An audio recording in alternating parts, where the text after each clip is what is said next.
from everyone, the friends that I've made here. It is nothing like what I have imagined. I was absolutely hopeless when we started the course, and the process that you go through is absolutely amazing. I learned how to structure for my training, my workshops, what I'll be doing from now on. Now, just to tell you, I was 14 years old and left school because I didn't want to speak in front of the class. I leave here today, overcoming that fear. It's given me my confidence back. It's enabled me to get back up on stage. And you're going to become more powerful, clearer in your message, on point, and you're going to feel like you're part of a tribe. You can't miss it. This is a total investment in you and your future. And if you are considering coming along, do not hesitate. The transformation from day to day truly is incredible. If you're looking to get your message out, I highly recommend that you join Sam and the team for their boot camp. Powerful, spectacular. Incredible. Awesome. Fantastic. Amazing journey. You've got to come. You've got to be here. Try them. Honestly, it'll change your life.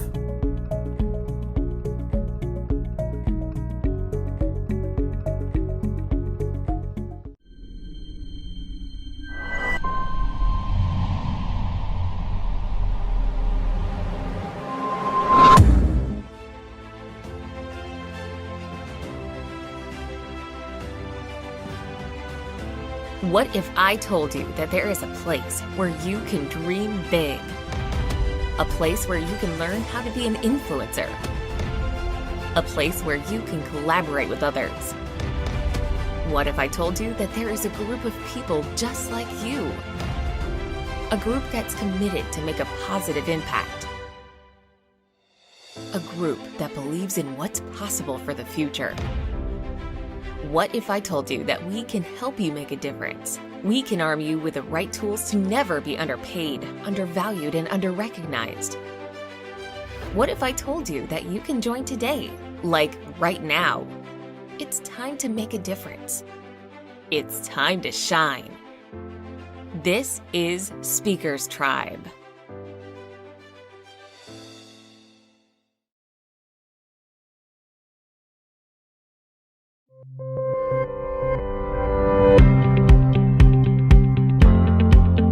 One thing that I want to acknowledge you about is investing in yourself and ultimately spending time in online education. If you can learn how you can influence more powerfully through video, if you can learn how to create like your online virtual product and even make money online right now, then I'd love to help you through that journey as well. To all the staff from Speakers Institute, you guys have been really supportive and really, really lovely and encouraging.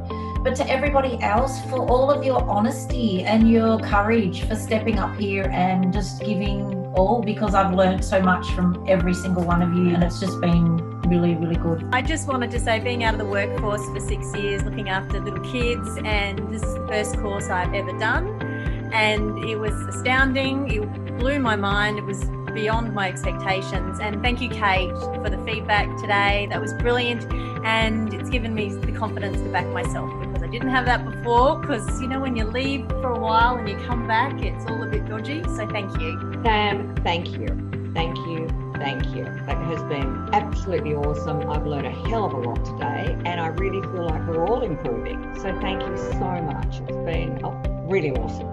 I wish everyone all the best on the course. I think it's a wonderful course. And Sam, you've created an amazing business, but I also want to congratulate the people you've got working underneath you, because it wouldn't be that great if you didn't have all this wonderful resource. And I congratulate them for supporting you. It's excellent. I'd actually just like to thank Sam and the team so much for everything you've done, but I'd really like to thank everybody else. I have learnt so much from all of you. It's just been so exhilarating. I'm so excited for each and every one of you, because it's just the growth in such a short space of time has been phenomenal. So thank you all very, very much.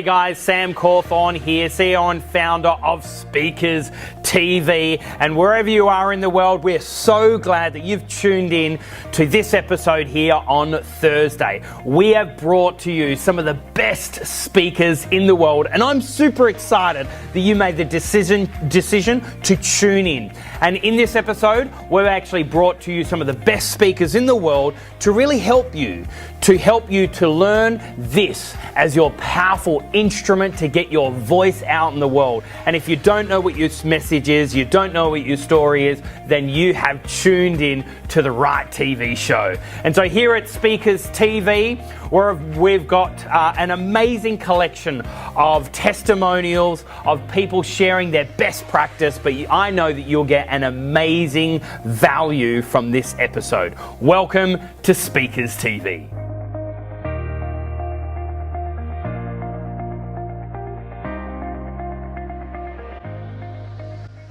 Okay, so I've been doing a little bit of research on our next speaker because I actually had never heard of him before. So this guy, Allan Pease, right? So after doing a bit of research, I'm going to read it out because, you know, I had to do the research here. Is Australia's most successful author, writer of 18 top 10 bestsellers, including 11 number ones. With co-author Barbara, their books are in 55 languages. Now get this, have sold over 30 million copies. His research has been on the cover of magazines from Marketing, Playboy, Cosmo, The Economist, Oprah, has attracted over 20 million readers of their monthly relationship column. Together, Barbara and Allan have appeared on international TV shows like CNN, Bloomberg, History Channel, BBC Science, National Geographic, The Late Show, Good Morning America, and David Letterman. How cool is that? He has been speaking for 46 years, presented to over 5,000 seminars and keynotes in over 72 countries. Official Pease books, training, product fees, consultancies, loyalties, royalties, and services have grossed over $760 million. So many other awards here, as you can see here. So, ladies and gentlemen, please welcome husband to Barbara, parent of 6 children, and grandfather of 8, lead guitarist and piano player for the rock band The Coasters, the very exhausted Allan Pease! That was really good. What do you think? Was that good? You like that? It's just the way I wrote it. That was absolutely spot on, Sam. So thank you. Good afternoon. Still good morning. How are you? Hold your right hand in front in handshaking position like this. Let's do a quick exercise just to see how you come across to people who meet you for the first time. I'm going to ask you to shake hands with someone sitting beside you. Pick anybody, shake hands as if you're meeting for the first time, and keep pumping till I ask you to stop, and then we're going to freeze it. Do it now. Pick anybody and pump it. Go on, pump it, pump it, pump it. Keep it pumping. Freeze it, don't move, hold it, just lock everything. Do not move. Freeze it together. Now listen carefully. The person whose hand's most on top here is saying, I'll be the boss for the rest of the day. Your hands up and just go with it. Okay, stop holding hands. I got some interesting questions when I was waiting outside before from some of you guys and from some of the staff. I said to the staff, which I do, whenever you go to a hotel or to a conference you do a speaker, you go and talk to the staff who are serving and you say, what's the group like? Because they know. They'll get out the back and say, oh, you're a bunch of mongrels, they're good, there. But they tell you, so what's this on the speaker? What are they like? And this woman said, friendly. They're really friendly. I think that's a good word. What do you reckon? I didn't realise how friendly till I went to the men's toilet just before. Now, being in the speaking business as long as I've been in so many places, there is nothing that has not happened to me. Good, bad, and every other way. I've been arrested 3 times, I've been beaten up by the police twice in the Middle East.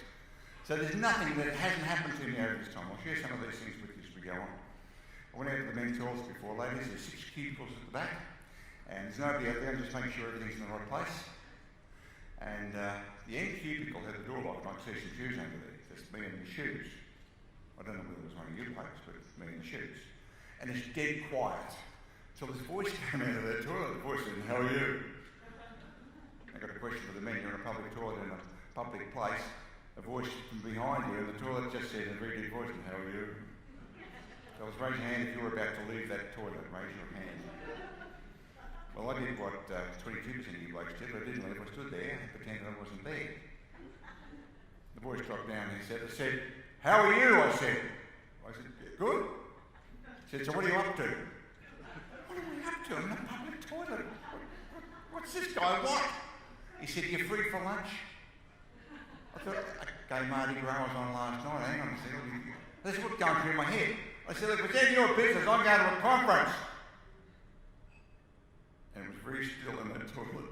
His voice dropped down. He said, "I'll have to ring you back." I said, "Go outside and get real loud." Now, these stories I tell you today are true stories. If I'm making anything up, I'll let you know at the end. Otherwise, they're true stories. And being a speaker, let me just test who you are. How many of you get most of your income from standing up in front of people talking? Who does that? Full time. Okay. Who gets part-time income from standing up in front of people? Okay. Who wants to stand in front of people and get just paid to do that? Everyone. Okay. This is the right session for you, for sure. Because I'm going to talk about how you do that. And somebody said to me before, "What's some of the worst things that have happened?" There's so many of these things. One day I got on stage, I got dressed in the dark as I did this morning. I got on stage one day, had one brown shoe, one blue shoe. Today, I brought 2 left shoes. First time ever. So that's why I'm wearing sand shoes for the woman who asked me that question. I bought 2 left shoes. Now let me give you a pen picture history of me. What I'm going to do in this session, I'm going to tackle this very differently what I might normally do. I'm going to talk with you as I would with an audience as a speaker with what I do. And then I'm going to talk with you as speakers and potential speakers as to why I'm doing that or how you would get to that point. Does that make sense? I'm going to do it both ways. Now, someone said, how do you know when you're ready to be a full-time professional speaker? When someone says, "What's your fee?" then you know you're ready. If someone hasn't said to you, "What's your fee?" well, no one's asking or thinking that you're a professional speaker. So when someone says, "So what's your fee?" what's your answer? 5,000. Or we're going to get a budget of $1,500. Any other answer? Someone said, "What's your fee?" But you've got to have an answer. When someone asks that question, you don't want to fumble and drop the ball. Your answer is, "Talk with my agent." That's your answer. Because highly paid professionals have an agent. Now, the agent might be your husband or wife or partner, who knows? If not, go home and appoint them. You are now my agent. Talk with my agent. Because as professional speakers in training, you don't want to talk fees with potential clients. You don't do that. That's for other people behind the scenes to do all that. And other people selling you are going to get a far better deal for you than you're ever going to do for yourself. Because we are the worst salespeople of ourselves, yes or no? Yeah, we just can't sell ourselves. So somebody says to me, "What's your fee?" I say, "Check with my agent." I put them on the Barbara. And she's my agent. She's like if I say there's a rabbit in that bush over there, she goes over there, she gets that rabbit, she comes back with a deal. I wouldn't have thought, I wouldn't imagine, I probably would have talked myself around because we're bad salespeople of ourselves. So let me give you a pen picture background history of me so you know where I'm coming from. I come from a small country town, southwestern Victoria. A little place called Lawn, down the south coast. 880 people live there. You know Lawn? Who knows Lawn? They're a great spot. I used to do with the fire brigade. Some of you are probably squirted on a Saturday night on New Year's Eve with the hose. 810 people had there for about 20 years when I was a kid there. And population never changed. And the saying was every time a baby's born, a man leaves town in Lawn. So they didn't have to change the sign. So a small country town. I lived in a housing commission. If you know what housing commissions, that's overseas all state housing. We never had any, nothing. Now, I didn't know that we didn't have anything because I was a kid. When you're a kid, you don't know. You only know when you're an adult, when you look back at your past life and you go, "Oh, holy cow, was I there?" I didn't know at the time, just a kid. It doesn't matter where you're raised as a kid, as long as you're happy, it's all good.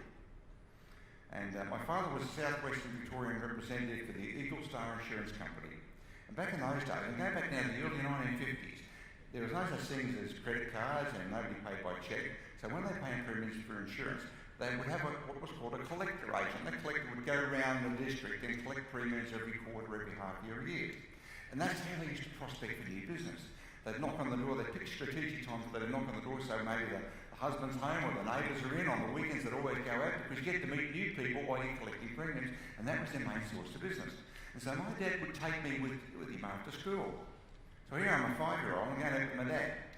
Because when you got a kid, you get in. I was a sales prop. Now, there was always women answering the door, and he was a young, handsome bloke in his 20s, so he took me. So gave him a great chance of getting a yes to get in. And we go around with a cheque to deliver. When they send out a policy that would mature, I remember one was £3,000, a lot of money. He had this cheque for £3,000. I had to go to the street. We went right up the end of the street, knocked on the door, and I said, Dad, that's not the right number. The number's up. He said, no, just stick with it. And the woman opened the door. She said, there's your £3,000, Mrs. Dawson. And she took it. She said, oh no, Mrs. Dawson lives up the other end of the street. And she's holding £3,000. It's probably worth about $40,000, $50,000. So what does she want to know? Why are you giving a cheque for this much money to Mrs. Dawson? So suddenly he's got a prospect. So we just knock on every door up and down the street, delivering this cheque for £3,000. Now, if he couldn't get in, he'd say, would you mind if Allan has a glass of water, or can you use your toilet? So I spent 3 or 4 nights a week peeing in people's toilets and drinking water at a furious rate. But I got the opportunity to sit around negotiating tables with my dad, watching him negotiate for insurance. And he used to listen on a little record player, these big 78 vinyl things made by people called Earl Nightingale, and guys that go back as far as right back to the 1920s, they're all training, and the insurance agents of the day were the cutting-edge salespeople. They learned all the communication skills off these vinyl records. Dale Carnegie was one of them. And he'd sit around playing it, and I'd sit around listening to them all, and he'd take me out and he'd say, look now, when I'm presenting the policy, if the premium's too high, you just watch the people. If they don't like it, you'll see those make them move backwards, they might cross their arms, put their hand on their face. And he taught me all these things as a kid, so I thought this was perfectly normal, you do this. So it made sense that at 11 years of age, I got a job knocking on doors selling sponges. 2 shillings each. I go to the upholsterers, they have all this rubber left over, I cut it in squares. That was in the days when people washed their windows with a cloth. And I would go door to door with a bucket and demonstrate how this would soak water up, and you could buy this for 20 cents. And I discovered pretty quickly, and my dad taught me how to do this, every 10 times my knuckles hit that door, 7 doors would open if I did it between 3 and 5 after school in the afternoon. 7 out of 10 would open. Out of the 7 out of 10, 3 wouldn't give me a chance to get through the presentation. They'd say, be a kid or busy or what do you want? And 4 would listen, and 2 would say yes, and I'd sell 2 sponges like at 40 cents. So I figured out pretty early that every time 10 times my knuckles hits the door, I get 40 cents. It didn't matter whether they answered the door, whether they were home, it didn't matter whether they said yes, no, invited, it didn't make no difference, did it? If I knocked 10 doors, I got 40 cents. And with 40 cents, I could take Cheryl with the blonde hair down for a milkshake, and she'd recognise the greatest guy in school. So I didn't want the 40 cents, I wanted Cheryl with the blonde hair. And the 40 cents gave me access. Now, right through my teenagehood, I sold pots and pans door to door, right across Melbourne. I moved to Melbourne as a kid, and I sold pots. I was the king of pots and pans in Australia, and making lots of money. It was terrific fun. Playing law of averages, numbers of averages. How many times you knock on the door, and how much you end up. And that's the bottom line with you too. It's the same thing. If people don't know you, you've got to knock doors. Someone says, drop dead, go away. No, we booked, I've never heard of you, and blah, blah, blah, blah, blah. Won't call you back. Doesn't matter. It's all, there's a statistic there somewhere. If you knock enough doors, you're going to get a yes. The question was, so when did you decide to be a professional speaker? Well, it was 1976 I decided to be a professional speaker. Now, I've been speaking since the late 60s to make money sales speakers because I was a champion salesman. And so they get to stand and talk about how you sell 80%, and I talk about that. It was really popular and a real big part of that. Because remember, the late 60s, early 70s, salesmen were just about all men. You never saw women back in those days. Now, last year, 68% of all salesmen in the world were women. In Japan, 92% of salesmen are women. Do you know that? Women are better at getting and sussing people out. When it comes to going for the throat to ask for the order, they don't have the testosterone to say, well, let's do it now. They kind of get to the end and go, oh, well, you get over it, you talk through. Whereas a guy will go for the order even though we buggered the presentation up all the way through. He'll still ask for the order. And so I decided in 1976 to be a professional speaker. I've been speaking maybe 30, 40 times a year, and it was great. I thought, can make a living out of this. This is the time when there really weren't professional speakers. There are a few people. There's a guy called Walter Dickman, who I knew, and one of my dad's best mates in insurance, a guy called Ron Tackey. Anybody heard of Ron Tackey? Yeah, Ron was become a big speaking agent, and Ron was giving after dinner speeches. And I thought, I can make a career out of this, standing up, talking with people. I can make a career out of it. And in 1972, I put together on a brand new technology, I went into high tech, a thing called audio cassette appeared. And on this audio cassette, you could have all this data up 2 hours on this little spinning thing, and I recorded a 4-pack, which was manufactured, was sold for $72. They got a Sony player with it, because no one had a cassette player, never seen such a thing. And they sold like hotcakes, and that's when I discovered backup products, which raises the question, should you have a book? Who's currently got a book, a written book? Raise your hand. Who's got a secret ambition to write a book? How long is this going to be a secret? How long has it been a secret? When are you going to write this book? Why are you procrastinating, sitting in this meeting, saying you haven't got a secret ambition? Write the thing. Yeah, but what's the hardest part? Hardest part is the first line. Now, every one of my books have written 18 bestsellers and 11 number ones. I'll tell you why. I decided only to write number ones. I decided to write number ones. I've had 11 in a row. How do you do that? There's a technique to it. I'll explain it to you shortly. You've got to make the decision to do that. Now, to be a professional speaker or train somebody who stands up and speaks like this, you must decide that's what you want to do. This is what you will do. But how are you going to do that? You've got 6 kids, you've got mortgages. Doesn't matter how you're going to do it. That's irrelevant. That's a technical detail. This is what you will do. Does that make sense? You decide the what and not the how. Now, most people spend their lives deciding how will they do this, how will they do that, and they get demotivated after 2 or 3 days and nothing happens. That's why most people don't do much. They're deciding how will they do this. If you knew how, you would have been doing it already or done it, true? So you decide what. Now, that was such a powerful thing. I wrote this book. I'll tell you a little bit more about this later, called The Answer. Number 1 in Japan right now. Big market, Japan, over 30 million people. Hit number 11 in Germany on his first time out. Now, they're in 55 languages. Why are they in 55 languages? Decided to write for every language. How do you do that? Every time you write a sentence, you say, now, can this be translated into this language? Can it be put into Afrikaans? Can it go into Icelandic? Can it go... If somebody's sitting over there in China reading this, do they get it? And if they don't, change it or leave it out. So I only write something in every... Because money in books is horizontal, not vertical. If you can do horizontal and vertical, that's all better. Horizontal and vertical. Only write things that can be translated everywhere, otherwise you'd be stuck in your own market. Make sense? So we did books in 2 ways. One is in the Southern Hemisphere for 40 years, we self-published. Why did you self-publish? That was a smart move. No, I couldn't get a publisher to publish it. I'm walking around this thing called body language. Nobody ever heard of it, never heard of me. I'm like 24 years of age.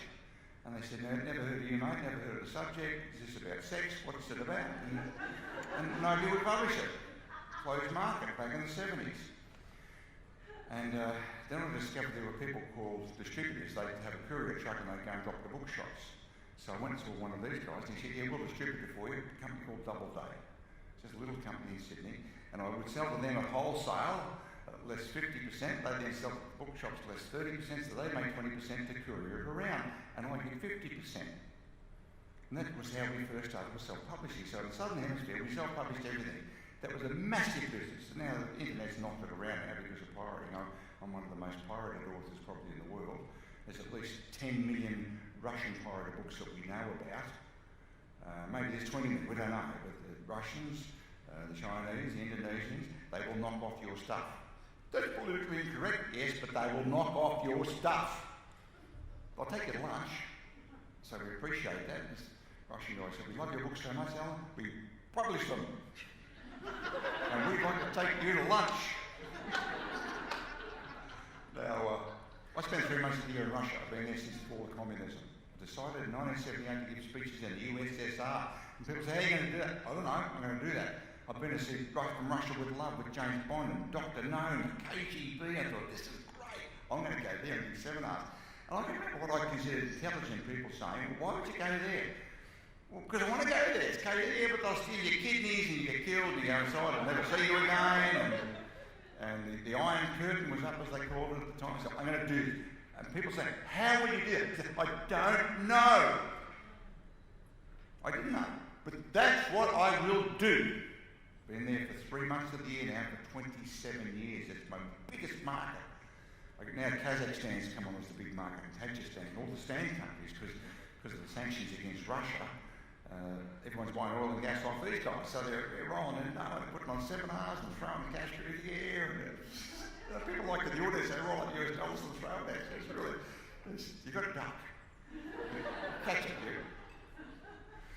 So how'd you get to Russia was the question. I've decided to go there. Now, the only reason you're not doing what you're doing, going where you want, you haven't decided. You make a decision. This is what I will do. I'm going to write a book about this. Well, how are you going to do that, Alan? You failed English at school, you never was much good in class. I don't know what I'm going to do, but that's what I'm going to do.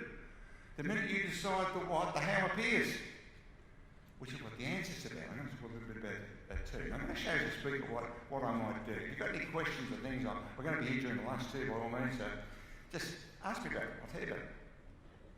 Everything you think that you might want to do in speaking, I think I've probably done all of it in 48 years. And that was back in the days when there was just me, and as Walter Dickman, he wouldn't talk to me. He was an old guy, like he's 40-something. So I remember. Walter's been there about 20 years now. So this is what some of the things, I use slides a lot like this. And someone said to me, when you're going to talk about being funny, do you have to be funny as a stand-up speaker? No, only if you want to get paid a lot, that's all. But you don't have to be a funny person, because if you're not funny yourself, you can have funny stuff. So you've just got to put a slide up, and that's funny. So you don't actually have to be funny yourself. Now, I work on being both, having both funny slides. So when I'm talking about relationships, these are the sort of slides that I'll use. And it doesn't matter, it wouldn't matter what nationality I'm showing this to, and I've got the slide in with translated in every language. Everybody laughs. But you don't have to say what it is. Everybody knows what this is. Now, a large part of what I've done since the 70s or since the 60s is talking about how you suss people out, which I learned from the 1950s from my dad. And in 1976, that became a book I just called The Language of the Customer's Body, and it was too big for the book, so we cut all the words out and just called it Body Language. That's where it started. And I got on television with a guy called Mike Walsh. They had this new show in 1977 called the Midday Show. And I'll tell you how you get on TV in a sec too. There's a golden rule for speaking and writing books. There's 3 rules. You abide by these 3 rules, you're going to be a star. Rule number 1, do not wait to be discovered. Bang on doors. Do not wait to be discovered. You get in there and you sell yourself like hell. Rule number 2, sell yourself like hell. Number 3, sell yourself like hell. They're the 3 rules. If you do those things, everything else will work out. Now, I'm going to talk about these 3 books in particular, because these are 3 big ones, but the answer's booming at the moment. That's new. Every 10 years I reinvent myself. New subject, new ideas, new markets, and go around the world. You know, the book's good for 5 or 6 years if you're any good at it. Body language has been going 41 years. 41 years since that book came out. I've only rewritten it twice in that time, just updated it. And I mean, listen, actually, it's the biggest seller. We sold 13 million of that. That sold in 2 years. That was a fabulous book, as you can imagine. Yeah, go on, like it's fine. I don't think that's saying that, but I'm going to tell you how that book was written.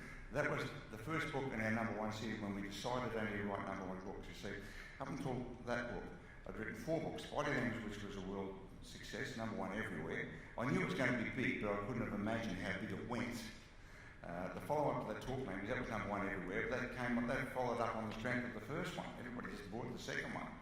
Now, the next 2 books, one was called How to Remember Names, Faces and Lists. And every person who talked will say, I must have that book, because I'm no good with names. How many of you agree that you should read a book on how to remember people's names and faces and lists? Okay, but how many of you went out and bought a book on that? Nobody does. You will agree, yeah, I should have it. And if I'm here talking about that, you'll say, give me that book. But you will not go to a bookstore online or physically and say, I must have a book and I remember. You just don't do it. But I wrote that book because I knew you should have it, and you agreed, but it was a hard sell. We sold 200,000 copies. That was a lot of books, but it was a hard sell. We could flog it to death in the media to get people to go and buy it. Then I wrote a book called How to Write Emails, Letters and Faxes to get people to say yes. When you've got only words, how do you get people to say yes? Because I've been writing copy in the 80s for American Express. All the junk mail you used to get if you're like, someone's come up with me. So we put out a book on that, and everybody, who agrees you should have a book on how to write emails, letters and faxes to get everybody to say yes? But you don't go and buy a book on it. You might have to trip into a course on it, or hear a speaker, but you don't go and buy a book, but you should have it. So we decided after that to only write books that people really wanted. Rather than write books we reckon you should have, and you'll agree you should have, we're going to write books that you want. How to make $1 million by the end of next month. Who'd buy that? I haven't written that, but if it was out there, if it was for sale, I'm sure a lot of you guys would go and buy that book. How to get more power, love and sex beyond your wildest dreams. Who'd be interested in something like that? Everybody! So we decided that any of our books people would knock us over in a rush to get hold of rather than what you should really have. Does that make sense? That was a massive turning point. I'll explain shortly why we made that massive turning point. Okay, now we're talking about human communication. These are some of the slides I might use. Depending on, you've got to pick your audience. You wouldn't show this in Asia because they get a bit embarrassed about this. But it's an interesting slide because there's a law being broken and most people, particularly men, cannot pick what law is being broken. What law is being broken? Is she not wearing a helmet? No, there's no helmet. It's clearly it's a breach of law. No helmet on her head. So that sets the audience up for, are you seeing the detail of what's happening in a circumstance, or are you transfixed on what you actually saw? So for example, when you see this, are you looking at a happy couple with a baby, or can you read into the scene to see that there might be other hidden messages in there that maybe the average person can't see? See, so I don't have to personally be funny. I can put up stuff that you think is funny and you'll discover the answer yourself. Okay, you just met this couple. What's the first thing you notice about him? Okay, raise your hand if you saw the spinach in the tooth. You cannot get your eyes off that spinach. You look at the guy, you're making assumptions that he's dirty. You won't go to his teeth. You haven't noticed he's only got one ear. So a slide like this demonstrates that you're probably missing the big picture of what's happening around you while you're focusing on little stuff. Same with this one here. Met this couple. So you can't stop looking at the guy's teeth. Yet she's got 6 fingers on her left hand. Nobody notices these things. This guy's standing outside your office. You've got a two-way mirror. You're looking at the guy outside. You don't know who he is. He's just asked for you by name. Wants to see you. And you're making assumptions and assessments about who the guy is. But that's how you're going to behave with him, how you're going to treat him. What's his job, do you think? What do you think he does?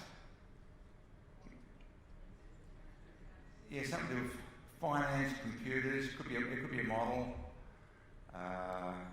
Probably from a capital city because he's wearing a suit and tie. Probably more likely to be down Melbourne way because it's a grey one. And that's a Melbourne type suit. You wouldn't see that in Brisbane. He's definitely not from Cairns. Who would give him a fair hearing for a couple of minutes? Raise your hand. Yeah, okay, so you're happy with him. What if we change his appearance? Let's just put one thing. Let's add a glove. What's his job? He's a hitman. He's got a hitman. Yeah, he's a chauffeur. He's a chauffeur. He's going to drive you out the back and put one behind your ear. And so, the minute we put the glove on, you're making assumptions about what's this guy about. So when you're dealing with him, you're standing further back, you're giving him less eye contact, you're more sceptical of what he's saying, and you're more cautious about it. All we did was put a glove on him. Like, what emotion are you getting here? Who said love? Who says love? What sort of love life have you got at home? That's love life. Laura gets that. Okay, aggression. Who sees aggression or anger? Raise your hand. Okay, let's change it. Let's put a hand in. We just changed it there, you're at love. You're at a whole different thing. So all we do is by changing one thing, and I'll use these slides to demonstrate, like rather than explaining to someone what I'm going to say, articulating with language, I can use these things which gives the clear picture of what's going to happen next. What's going through his mind? What's an interesting one? Body language is an outward reflection of your emotional condition. So it's showing what you're feeling. So whatever feelings and emotion you have is likely to be reflected in gestures, movements, postures, expressions and so on. So the art of reading body language is very simply, you're reading a person's emotional condition. Then you look at the context under which it's happening and the circumstances in which you see it, and it allows you, when you're good at this, to figure out what could be going through their mind. That's pretty much how it works. We know that women are 2 to 3 times better at doing this than men face to face. The reason for that we now understand. Having babies don't speak. We give birth to useless babies. First 2 years they crap and vomit, that's all they do. They can't speak. And if you as a woman couldn't look at a baby and decode by its non-verbal behaviours at happy, frightened, injured, tired, or in pain, you couldn't do that. It's detrimental for survival. That's why blokes don't know what's going on. But women, he wants his nappy changed, he wants his dummy, he wants to go to bed. There's 7 baby cries. Most mothers can identify most of them. Fathers here, a crying baby. Shut that kid up. Now this is an interesting one. If you take a gesture or postural position of any type and hold it around 2 minutes, you'll start to feel the emotions that match it. So in other words, you can manipulate your own emotions with this stuff. Now this is an interesting one. You remember when you were a kid, mum and dad, somebody did this if you've been noisy? Who can remember that? Raise your hand. Now chances are, if that was in their repertoire when you were a kid, you might be using it right now. in this room at this table, so you're sitting around the table, someone's giving their opinion of something, and you don't agree. You've got a contrary opinion, in fact, but you don't want to say anything because maybe you don't know him so well, maybe it's not appropriate, so you just sit there and listen to your friend. And you're physically shutting yourself up. Now this is a compound gesture. This is a combination. It's like he's praying, but both fingers are pressed against the lips. Okay, try it. Just do this. Just hold it for a second, just get a feeling. What's going through your mind? You've done one purpose. What are you now thinking? Yeah, oh, please shut up. Help me. Please help me. Save me. God, help me. It's a combination gesture. First, a combination of praying. Now, if you're raised in a family where praying was part of that repertoire, you might still be praying as an adult. I saw it recently at Tamworth when I went in to check into this hotel. It was late at night. Not many cars in the car park. They say, you know, you're going to get an upgrade. So I go to the reception desk and the gal's there fumbling around with it all. And there are a lot of churches in the main streets in Tamworth. And so I said, look, what sort of room can you offer? You go, I'd like to get something better. And she goes, well, what do you think? And she started doing this. So it tells me she's been raised in a family where praying is part of it. I don't do this. I wasn't raised in a family where praying was part of it. So she started it. Then I immediately talked about the churches and how, and she's a member of the local Catholic church and she's on the committee. And now so she gives me the penthouse. So I'm and I picked it up for that she did this and I picked it up. Make sense? Now I'm trained, I might have missed that. Wouldn't have been known that she did that. But I don't do it, but she did. And it gave me a raft of information and a path to go down to win her over because she buys me. She can upgrade me, which she did. Now that's the Monica Lewinsky inquest, that one. And I got these next slides from Cosmopolitan magazine. They sent me those. That's David Beckham doing it in Los Angeles at a Lakers match. And they're all women there, and women are better at sussing stuff out, and that's why you guys shouldn't lie to women to their face. You ring them up and send an SMS, but don't front up. It's not very good. So they said, look, he looks a bit nervous and tense, they said. What's going on? You know, he's a confident guy, he's big in America, he's got his clothing label and so on, football player. So you move the cameras back, you get a bit of an idea of what's going on. So he's got 10 of these dolly birds doing this dance in the guy's face. Bit of a distraction, fellas, wouldn't it? Right? Yep. That's not the issue. Here's the issue. The issue is sitting with his wife. He's studying his face to look for one wrong eyebrow move, one wrong cheek move, and he will be severely punished at the appropriate time. Now, every one of you blokes in this room have been in this circumstance, haven't you? I'll tell you where it was. Traffic lights. Got your beloved beside you, you're waiting for the lights, and here comes Miss Hibbs, who's just your type, and she knows that she's got a miniskirt and she's about to waddle past the front of your car, and you're supposed to pretend you didn't even notice. So you start fumbling for the radio and looking around for stuff. I don't see anything, is it what you're trying to say? Does it work, ladies? Does it work for you? Convinced? No, you're not convinced, you know what's going on. Now, as they file past, he's gone into fake meditation here. The fake meditation is good, that says, you know, I see nothing, I know nothing. And she's very, very concerned about, now, something's clearly going on with these two that's making her look as concerned about these dolly birds wandering past him. And he's trying to pretend he sees nothing. These paparazzi shots. So you didn't need to know any conversation there. You knew exactly what was being said here. You can probably even predict how these events, what led up here, and I bet you can tell what's going to happen when they go home. He will be punished. Punishment number 5 in Why Men Don't Listen. We identify the top 5 punishment women give men in a love relationship. And the top 5 are identical in every country, every culture, whether they're Afrikaners, Indians, Chinese, makes no difference. Top 5 punishments that you guys will receive from a woman when she doesn't like your attitude or behaviour in public. You want to know some of these? Okay, the second one. She sends you guys to sleep in another room. I don't like you, so get out there on that couch or in that spare room. So women everywhere in the world sending guys out there. And women in the world sincerely believe this is some kind of a punishment. Fellas, you've been kicked down on the couch or in the spare room. Is this a punishment for you? No. No, it's like camping. You float with secret. Yeah, it's like camping. Like he's alone on the couch with a remote control. What a start. Kitchen full of food and drink. Woman's promised not to talk anymore. I mean, how much better can life get? Ladies, if you're sent on the couch, for you, that's a punishment you don't like it. For us, it's a bonanza, camping. You want to punish the guy, make him sit down on a chair and discuss his feelings. I'm not doing that. So let's talk a little bit about the answer. This is my favourite hot current topic. It's a departure in many ways from what I've done in the past, but it's my 5th decade reinvention. And every 10 years I'll reinvent with a new topic under the same general umbrella. Now, most people know me as Mr. Body Language. Yeah, I was given that title in 1978 by American Reader's Digest. I did a cover story from on my book, and they called me Mr. Body Language. That's a good title. And so I got that one, and I put it everywhere. So when somebody says that, they associate it with me. I become a specialist in that. Even though if I have to talk about body language again, I'm going to slash my wrists. But doing this since the 70s. However, market loves it, and that's what I do. Market wants it, customer wants that, you give them what they want. Here's how this works. Between the ears here, right there, about there, just put your finger on that spot there. Back of your ears, there's a little golf ball size thing about that, looks about like it's round. It's made of neural tissues and fibres, nerve endings.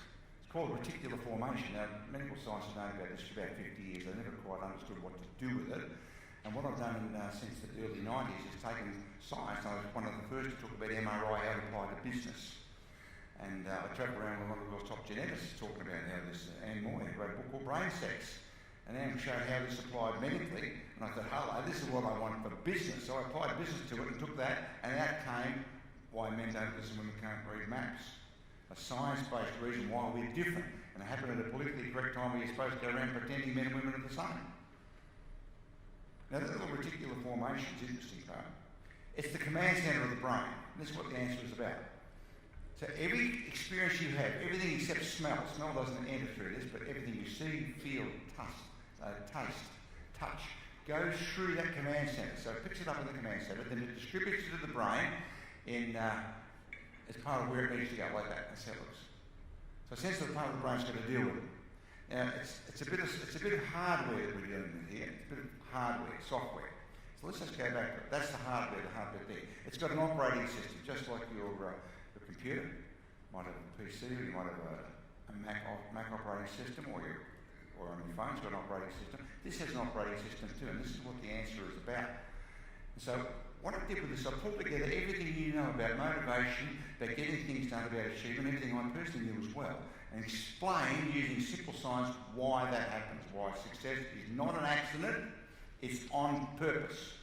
Now, Pauline, the last week, was talking about that too, but this is what she was doing, but she doesn't actually know of it, that that's what was happening. I'm going to show you the mechanics of this, how this works.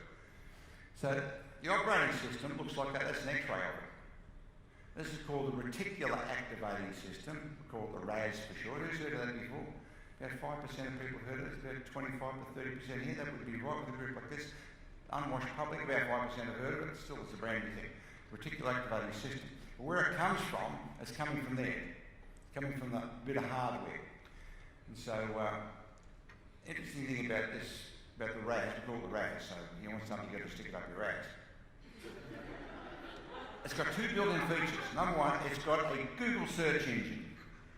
So whatever clear instruction you put in there, it'll search data for it. So for example, who have we got in the front row? What's your first name? Anna. You drive a car, Anna? What do you drive? A Pajero. How long have you had that? About 8 years. Okay. The minute you decided to get that Pajero, all you saw on the road were Pajeros. Everywhere you drive now, they're parked beside you. Traffic lights, you can see them in people's garages, in the garage, you go to the airport's full, they're hiring around at Avis. Everywhere you go, you see Pajeros, true? Whatever car you drive, everywhere you go, you reckon every second Joker's got one. Who's had that experience? Okay, what if you're driving? Are there more drivers driving your car after you decide to get it than before you decided? No. All that happened was you put a clear picture into your RAS and then the Google engine in there searched for details about it. Once you decided what you wanted, which is a Pajero, that all you saw was Pajero. You open a newspaper, there's a sale on Pajero. You go to television, there's an ad on Pajeros. You look at a magazine, they're selling Pajeros, they're hiring Pajeros, there's off-road Pajeros. You cannot stop seeing Pajeros. Now, I drove all the way down here this morning from the Sunshine Coast early, and I never saw one. Does that mean there wasn't any between here and there? I must have passed thousands of cars. I never saw one. You know what I saw? Every second driver's got a Lexus. Every second driver. The place is full of the damn things. Lexus everywhere. When you decide what you're going to do with your car, that's all you see. And this is, in simple terms, how this works.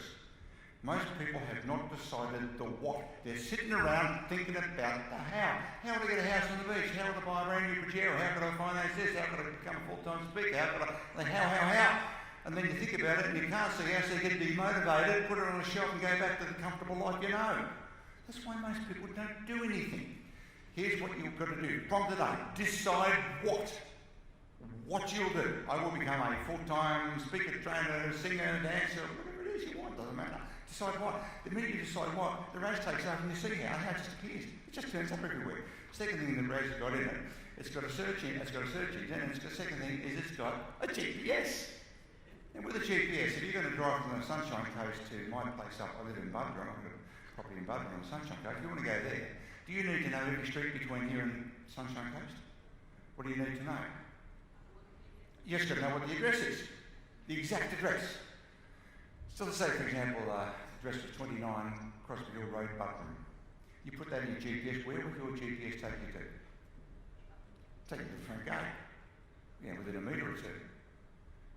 What if you make a wrong turn, take the wrong exit? It reroutes you, puts you back on, you can't go wrong with it. It'll put you back on the route. What if you just put in, you don't put in 29 Crosby Hill Road, take the number, just put in Crosby Hill Road, Buderim, where will it take you? To the centre of the road. So you still know you don't know where I am, I'm on that street somewhere. What if you just put in Buderim, Queensland? It'll take you to the post office in the centre of town. What if you just put in Queensland? You go to Charlieville or somewhere. Now most people in their GPS are putting in Queensland or Western Australia. That's where it takes you to the middle of the place. You don't know where the hell you are. You need to have a specific, clear address. That's the what. Once you have the what and you punch it into your RAS, you will turn up at that address. So you've got to make sure you get the address real clear on this. If you've got a vague address, you'll get vague results. Be absolutely clear. Now you must not think about how you're going to do this. Decide what. And when you decide what, you'll see it. Now, have you already had experience with this? You know what I'm talking about. And most of your life's like it. When you decide I'm going to do something, suddenly you go to a cafe and that guy over there's talking about it. That's how it happens. Everywhere you go, you just see it all over the place. Pajeros coming out of every crack in the place. Okay, now I decided to be a professional speaker. That's what I want to be. How are you going to do that, Alan? There's no such thing. People say, what do you do? I'm a professional speaker. They say, like the Sony ones with the subwoofers and things. What do you think I was, a professional speaker? So no, you stand up and talk, oh, you're a talker. Well, yeah, okay. Oh, you're a talker for money. Yeah. Well, how much do you charge?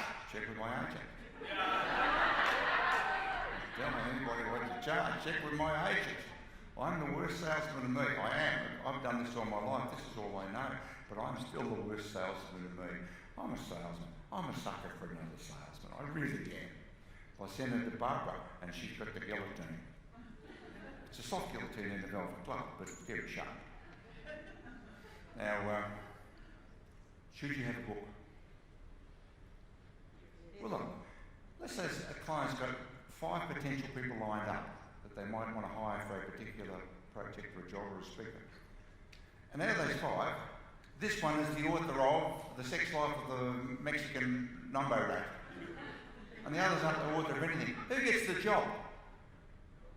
The author of The Sex Life of the African Mumbo Jack. It doesn't matter if it's even relevant. If one's an author and you're not, and everything else is equal, the person with the book gets the job. That's how it works. Now, the book doesn't have to be any good. Americans have proved that over and over. Putting all this crap and this rubbish out. What the hell's this? But they got the job. I know well-known speakers, I meet these guys all the time, all around the world. They've got the crappiest book ever, they've probably got a great title. Got a great title, a crappy book. Now, if you write a crappy book, no one's going to buy your next one. You can get away with big PR the first time, but no one always buys the second one. That's what happens. I make sure every book is so good that they want to buy the next one. That's my next market. So I keep doing that all the time. Good titles, good books, next market. So you have to have a book, yeah. So when I write a book, what's the first line? First line of every one of my books. The very first line of every book. I mean, down this, the first line was. And it's every single book. See, the hardest bit is getting a bit of paper and starting. Now, I now key on my books. Sometimes I'll handwrite, but keying, There's reasons why, I explain in the answer why it's better to handwrite than key. The first line of any book that you write should be, once upon a time. Because you know that line, don't you? You've heard that since you were a kid. You sit down with a piece of paper and write once upon a time, and then it'll just appear. Once you've decided, I'm going to write a book, I'm going to be a best-selling author, not just write a book, I'm going to be a best-selling author. If you don't say that, you will not be unless it's an accident. 32nd man and their dogs producing stuff at such a furious rate now. And when I say best-selling author, I'm talking about a real best, not an Amazon best-selling author. I'm talking about a Times, New York Times, London Times best-selling author. I've done 11 of those.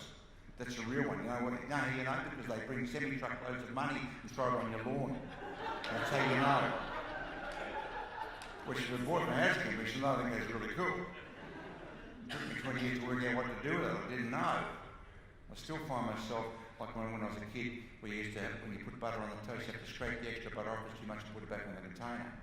I still find myself now, pushing 70 years of age, still doing those things. I have to say, Ellen, you don't have to put the butter, no, I'm a vegetarian, I don't do butter, but I don't have to put the butter back.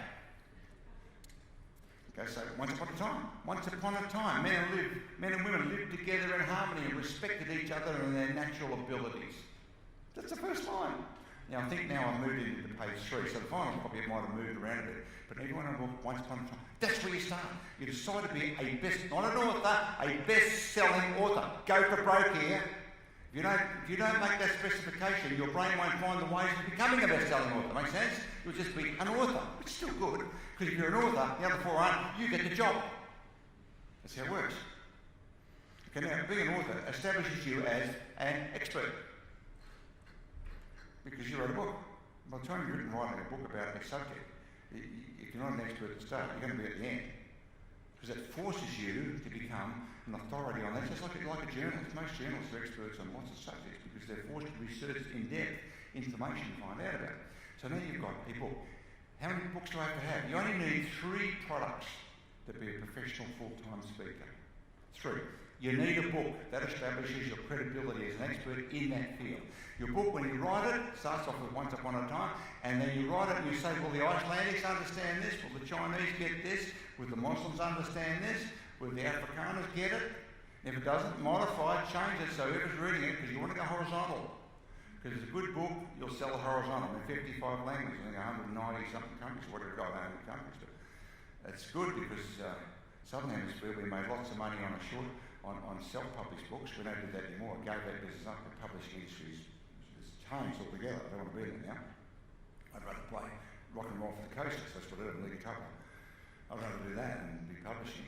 And in the Northern Hemisphere, we sold the rights. Now, on that subject, when you're selling the rights of your books, here's why most authors of music, I'm in the music business too, I run our own Halifax studios, and we do the voice, and we're one of the biggest recording studios. We do all the rock bands, and we did the Bee Gees, we do all these guys, I play with these guys.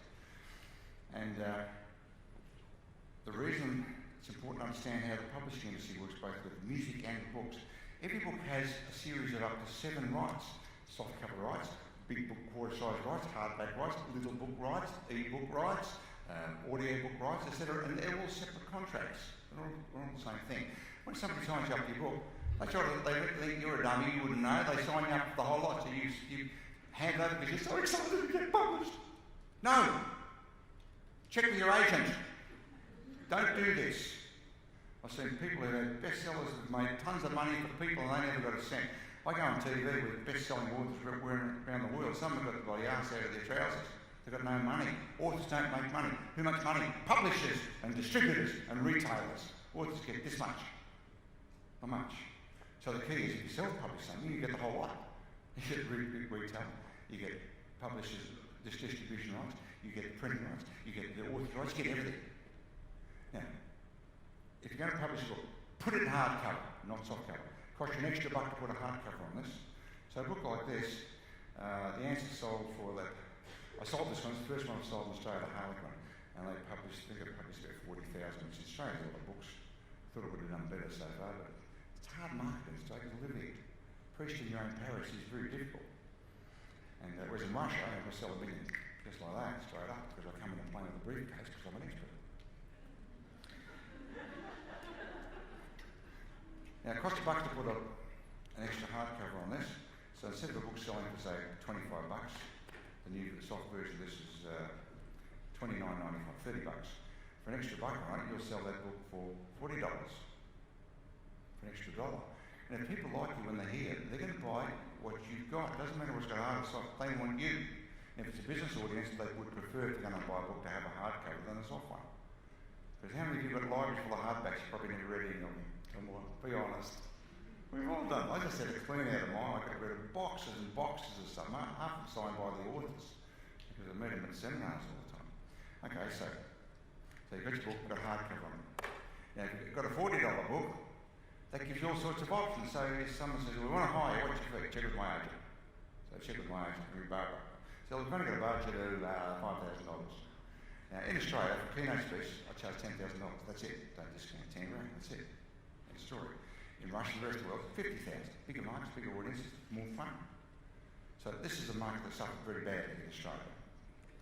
And so we've only got 5,000. So 5,000 comes out of the conference budget. We're selling $5,000 retail where the books that comes out of their training budget, a separate budget. The guy writing out your check for $5 grand says, I'm sitting here at $30 now at the account and you're getting $5,000 to stand up and tell jokes. That's what happens. They get cranky. It's 10,000, that's out of the question. So if you've got products, you can then contra it off against your fees and they write out a separate budget, comes out of their training budget. And you say, write it out of your training budget. They never thought of that. They've got budgets for training, for hardware, for gear, for books, for audio, for video, for downloads. And you write it out of there. That gives you flexibility for negotiating to keep everything up high. And that way you don't have to cut stuff along to make back room size. You don't have to do that. So you only need three things. You need a book. You need some sort of an audio or video. And these ones, that's a video book with the answer.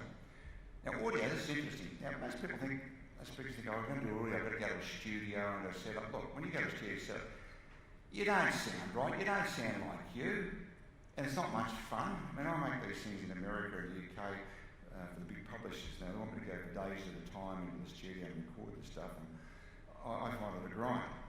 So here's what I suggest you do. This one here, questions of the answers. This book here, I spotted a niche market. So my main market was Mr. By then, was in communication skills under that, gave me another 60 different areas. And questions of the answers, I spotted this in the multi-level marketing business. And I wrote this book for Amway. I said to Amway back in 1982, I'll write this book that would be like my plan was to have the operating system just like Bill Gates did. So I got the operating system. So I wrote a book called Questions of the Answers. Simple, quick, took me 6 months to do it. We sold nearly 3 million copies of this now. It's in 50-something languages, 55 probably by now. Simple, easy, anybody in network marketing must have this book. It's recommended everywhere. Now here's the audio that goes with it. Now the audio, the way I did this, you know when you give a presentation, sometimes you do it and you're a star, right? It's just everything's right and you say, go on, we know how to record that, because it was perfect. At other times you give the same presentation to another group and maybe the audience is a bit dull or they're public servants or something, and which, you know, they don't love us. They go, oh, yeah, they've been forced to come to this meeting. So you don't have to fire you guys up. You guys wanted to come to this meeting. So you're fired up. But you go to some government ones, they're forced to go there. And so you give a presentation there, and where they fell about it, a story you told over there, at the government one, they go,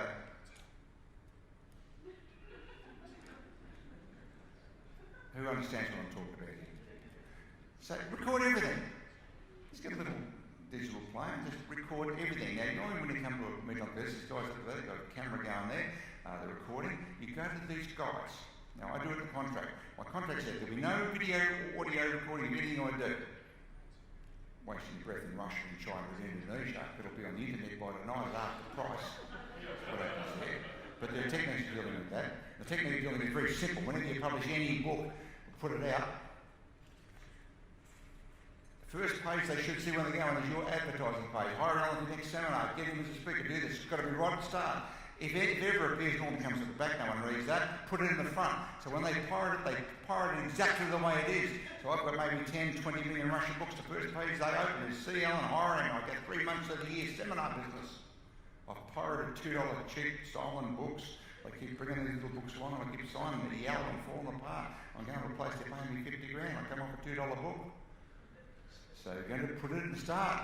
So in places like Russia or China, I go along and say, look, they've got to be enough audience. How much it cost me to do this? 50 grand. Oh, it's too expensive. So I said, look, here what it is. CDs, DVDs, which we've made, these sell for $49, $50 a piece. I want you to take this and duplicate it and sell it back a room. And you'll make it, I'll show them the specific and sell it to the, okay, we'll make 70 grand. So we're paying this idiot 50, we're making 70. In fact, I'll give you a second one. Go and publish it. Because they're going to do it anyway. Doesn't matter what you say, they're going to steal your stuff. Get that clear. Your stuff will be stolen if it's any good. And you want it stolen. Provided, because look, if I printed 1 million brochures a month in Russia to distribute, what would that cost me to do that? I couldn't do it, so they flog stuff. They go, here's your lunch. And I've got 1 million pieces a month going out there, and I'm hired by everywhere. It's unreal. I spend my time with Putin at the bloody Kremlin giving seminars off $2 books. Now, this question the answer. This is a combination of 4 seminars. 4 sessions I did in the same session, and I probably had about, maybe I recorded about 10 or 12 of these. And so you go through and you pick out the parts, the best part in each one of these, and you join them together with little fades between them. So there is your full talk, because we fade in and out, but the final one is an absolute cracker. It lays people in the aisles, and something you probably could really deliver anyway, unless the timing and the audience was right. And that's what this is. It's 4 different seminars. I say at the start, it's 4 different seminars put together. And this thing sold, we reckon, about 500,000 copies just of this, because of what it is. And it didn't cost me anything for free. I didn't have to go to a studio. Now, my contract said you can't record anything, but here they're recording it for archives. Yeah, right. Come on, pull this one out. So you say to the audio guys, the video guys, we say to the guys who are running, you say, look, okay, you can record it for your archive purposes. They want to keep it for people who didn't turn up using companies. You know, they know not to go and duplicate it, not in Western countries at least. Anyway, in Europe they won't do that. Japan certainly don't, but other places they steal a lot.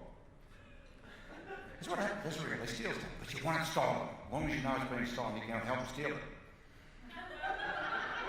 And they send a truckload of money around, put it in their front. Terrific stuff. And so you say, look, I'd like a master copy. And these guys have no problem. That means they just plug your machine into their gear, you get a video copy of that, and you've got everything you've ever done. You go to pick the eyes out, you make products out of that that are live, and each one has the highlights of the best of you. The best of you. Make sense? That way you put out just great stuff, and people, there's good stuff. At the end of it, you're selling yourself again, so they want more. If they like it the first time, they want more. Okay, now, how are we going so far? Going okay? Yeah, okay. So someone calls, this is the question, I'll walk you through this. Now, I don't use notes, but I'm going to show what this is, because I've never talked about this stuff before. So someone's called, 1/3 of my business comes off agents worldwide. I'll do about 70 meetings this year. I've been in 73 countries, I'll do 20 countries a year on average.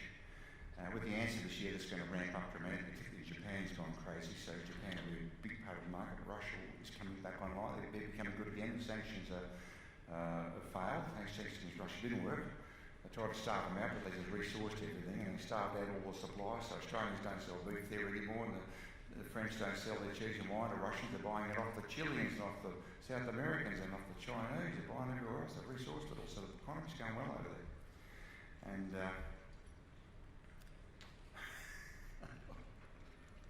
sorry, I know what's coming. So I said, what does it cost? Talk to my agent. So I talk to the agent. Now, they want you to come on a certain day. They want you to come on the 5th of August for 2 days. They have to discuss fee. What's your fee? Well, let's work out what you want Allan to do.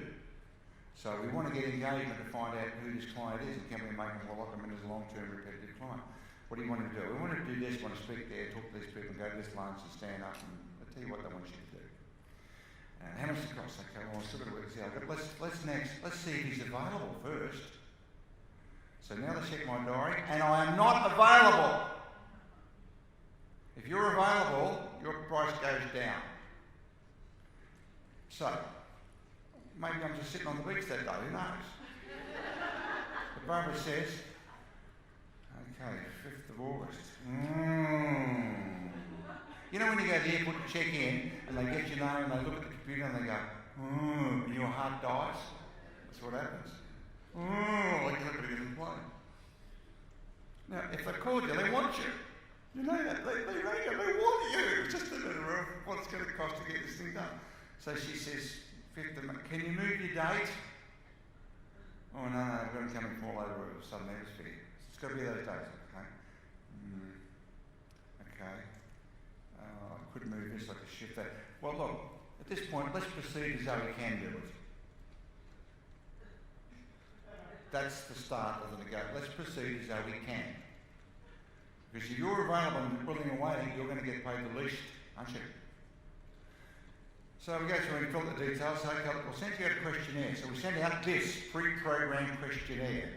It's 4 pages. Ask the client every possible thing there is to know about their client, what they want to know. It's all the stuff that you'd probably be bored senseless. About 1 out of 3 clients fill it in completely, 1 out of 3 don't fill it in at all, the rest of it do sketchily. And it says things like, what's the point of the conference? What's the point of the meeting? What's the specific purpose there? Who will be the key people? What would you want Allan to achieve? What's the mixture of motivation, entertainment, nuts and bolts? Now, why am I asking all this? Well, I practice all this and put it in my presentation. So another question here says, who's on before Allan and what's on after? Why do I want to know that? Who's on before? They go, well, Anthony Robbins is on before. Well, I ain't going. Anthony Robbins is on before. Michael Grinder's on before you. I'm not following Michael Grinder. No. Put him on last. He's going on last. I'm going on third.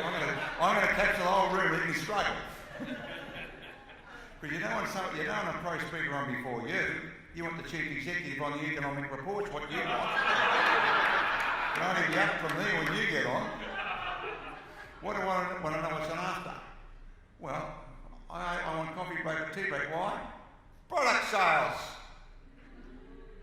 Product sales. You don't want to have just a gap between you and the speaker. You want to have before lunch, before morning tea, or before afternoon tea. That's what you want before, so people have got time to talk with you and product sales and you find out clients. Now, once the job's locked in, then I have a call with the client, and I'll go through and I'll read the shit before they ring me, and I know all about that company, about them. And then I say to the chief executive or whoever I talk to the conference, what's your personal philosophy on this particular, I see that you've got positivity as your main conference theme, which one has. How did you choose that? Oh, because there's been a few negatives when we've merged with another company and it's all going backwards and blah, blah, blah, blah, blah. And then whatever this person says, if they're the person paying the bill or in charge, this guy, he said, an old cliche, he thought he was very, he said, if it is to be, it's up to me. He said, that's my approach. He said, people buy you first. They buy everything. So I write all these things down. So when I get up and I'm speaking, what do you reckon I'm dropping in there? You know, people buy you first. They're going to buy what goes with you. They don't buy your own. And the chief executive saying, this guy's a bloody genius. So you ask the decision makers who put the conference on, what do they believe? And you write it down with inverted commas. So I know they said it. And then I practice those lines at the back before I go up, and I just drop them in as I go along. And the chief executives think this person is a genius. Because all the speaker really does is get up and repeat what the chief executive told them anyway, but you're someone new with a briefcase, so you're an expert. And a lot of them say, God, I can remember when I line insurance brokers, they remember, that was me, Kerry Packer and Tony Gregg, for those who remember that. We ran that business. It was huge. And I can remember bringing along a speaker, I bring my speakers along to give them a speaker, I say, I want you to say this, and I'd write lines for them to say, they get it and they say it. And my agent, my salesman would say, did you hear what he said? That was amazing, wasn't it? I said, yeah, can't believe it. Somebody say that. Because if you say it, well, you said it, but someone comes in and says the same thing, it's genius. And so that allows me to lock in exactly what people, so when I'm saying stuff that people want to hear. And there's another interesting form too, probably haven't thought of this. This is a punchline sheet of every funny joke line categorised that I could possibly say on stage, the main ones anyway. So when I go to a seminar, I write down the name of the client, the address, I write down what I think I might use.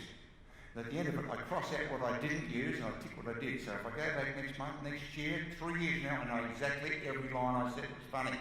People don't mind you repeating what the material was, but they don't like you saying the same joke. Is that true? They don't want to hear the same joke. So I know with every client, every joke I ever told them, every funny line, so it's written down. I always said, my ad lib humour is not worth the paper it's written on. So this is every possible line. Like I say, every story I can say, every opener, every closer, how to deal with hecklers. Lines for hecklers, you've got to practice them before you got to, I do a lot of after dinners. And people get drunk and yelling stuff out, and I love it because I've got heckler lines here. So they started throwing stuff up, and I throw lines back, and the audience clapping and cheering, and it's terrific. Otherwise, you might, if you're up there with nothing to say, you might feel like you're being shot down. There's prawns thrown at me, and roping, throwing seafood. This guy threw a seafood. I said, "Is that just for starters?" The audience fell about, and they started throwing crayfish tails. It was incredible. That's true story. It was a breakthrough. All you could eat and drink, they were pissed out of their heads by the time I got on. And they were blocked, absolutely blocked. Now, how to become an expert? Well, if you've got a blog or a video blog, well, you can just start writing it to become a self-appointed expert. Become a real expert, you need to go on television, you need to go in magazines and newspapers, hard stuff, because it's got credibility, expert credibility attached to it. How do you do that? Bring them up! And you say to them, "I'm an expert on this subject, and I write on this, and I'm happy to write for the Sydney Morning Herald every Sunday, a column that's all about this. Here's a demonstration of what I might do and might say, blah, blah, blah, blah, blah, blah," and you send it to them.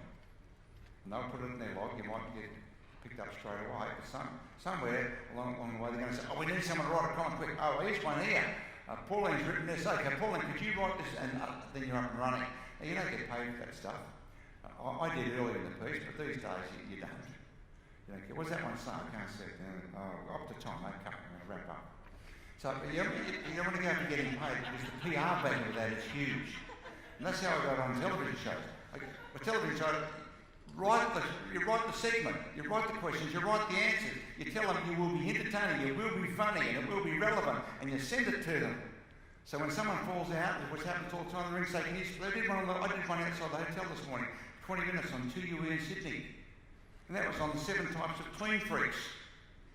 What do I know about clean freaks? Nothing. They send me all the details. I go through and practice it. And I'm an expert on clean freaks. And at the end, I'm talking about 700 selling books, selling tapes, selling weekends. Let's wrap up. First thing you need to do to decide to be a professionally paid speaker, trainer, whatever it is you want to do, you must decide that's what you're going to do. Now, if you don't decide that's what you're going to do, you'll just sort of bumble along and hope something breaks, and it normally doesn't. Just make a decision, you're going to do that. Make a decision, you're going to write a book, not just a book, a best-selling book. Then your brain will start looking for lists, and then it'll work out how to get onto lists. And Amazon's, most authors on Amazon, I've been #1 on it how many times, because I'm a really well-known writer. But you can do it if you get your timing right and you're organised right. And Brian Tracy gets #1 on everything because he writes out to his 500,000 people and says, "Okay, buy this book on this day at this time," and they all do it and it goes #1 based on volume. If you decide to be a best on it, you'll see how to do it. You only need 3 products. If you've got 3 products, you can put together a package. And the package is, if you will make available today this book, and you get this book free, and if you buy it today, we'll give you one of those for free. These packages free. That's all you need. I've got hundreds of products. I have cut them down, but you only need 3. You only need 3 to give you flexibility to negotiate fees, to get in there and do it. Now, if you're going to talk about books and success, books and videos and so on, do it at the start. That's what I did, show it at the start. Don't surprise people at the end. Do it at the start. I'm going to talk to you today about these books and the research I did into this book and why it's relevant to you. So all the way through they're thinking, oh, this woman wrote this book, this guy wrote this book, and that's why it's relevant. And at the end you go through and say, well, today, here's the special deal we're going to do. We're going to get the video and the DVD. These 2 here, for $100, for $90, you have the answers to everything you want to know, right on these 2. And if you do it today, I'll throw an extra. I'll give you a copy for absolutely, for granted, of the answer. My #1 best-selling Japanese book. And there's more. I'll throw in a copy of Why Men Don't Listen because I know you want blah, blah, blah, blah. I'll throw in a copy of that. Which is what I'll do. I'll throw all those in as freebies. And I'll give you a download of the joke sheet and the client form about to negotiate on the phone with these guys. So I think you're a genius. So for $99 to get the whole lot, I've actually only sold 2 CDs. But because I self-produce this, I can do it and there's enough market in it for you to get a big discount, I want to do it, and for me to make profit. Make sense? Yeah. How do you do it? You decide. Decide you will be a professionally paid speaker of whatever form it is. And that's it. Decide you'll be a best-selling author. Decide you'll be an expert, and you will see the answers. And just, how are you going to do that? I don't know. Doesn't matter. Just decide. I look forward to seeing you next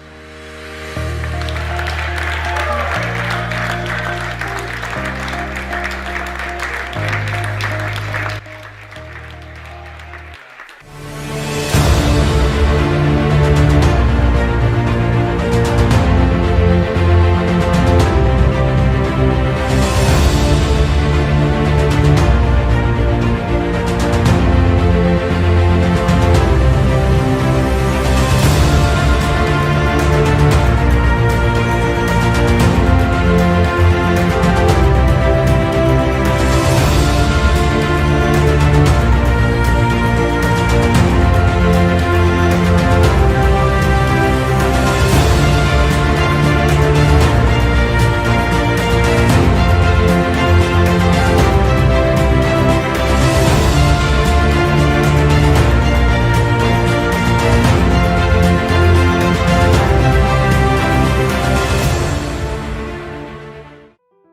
Sam Cawthorn here, CEO and founder of Speakers Institute. If you give me 60 seconds of your time, I'll show you how to set up an online webinar in 48 hours while growing your authentic followers to tens of thousands, and then teach you how to package your IP so they buy your programs online using what we call influence on video.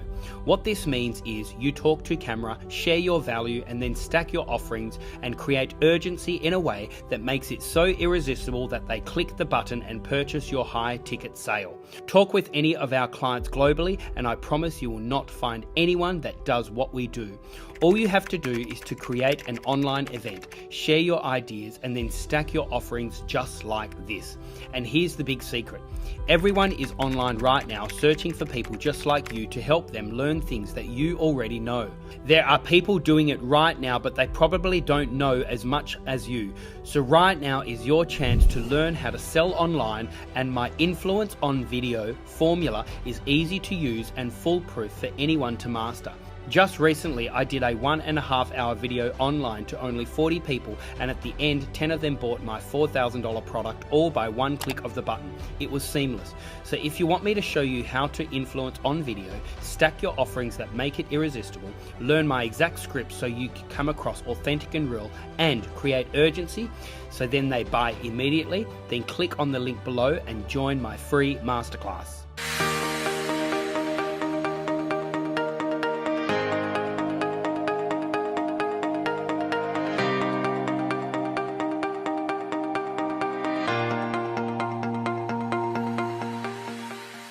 Share, how good the feeling was after completing the session, and I think the feedbacks were just too good. So that is forcing me to think beyond.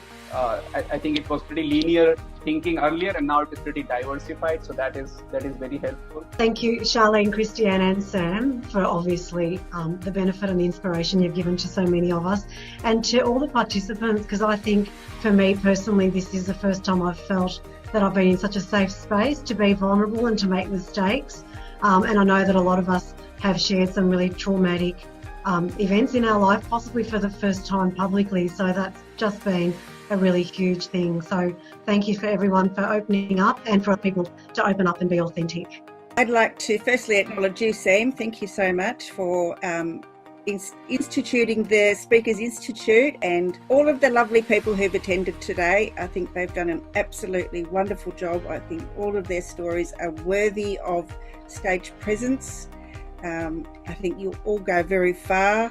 I just wanted to say, being out of the workforce for 6 years, looking after little kids, and this is the first course I've ever done, and it was astounding. It blew my mind. It was beyond my expectations. And thank you, Kate, for the feedback today. That was brilliant, and it's given me the confidence to back myself, because I didn't have that before. Because when you leave for a while and you come back, it's all a bit dodgy. So thank you. And it was really an experience which I was looking for, to give that push, the last push which is needed, because I'm very low on execution. So your story and your message gave me that push which I really needed. So thank you very much, and also to the fellow participant for bearing with me.